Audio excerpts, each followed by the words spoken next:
Thôi trời ơi, không có mỏ.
Thôi trời ơi, không có mỏ.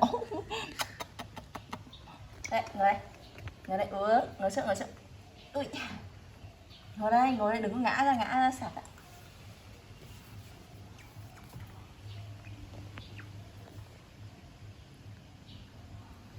Ngon không? Bên đây nằm. Đi bên này. Đi bên đây nằm này. Ở đây ngủ đây. Đây, nằm đây. Nằm chưa?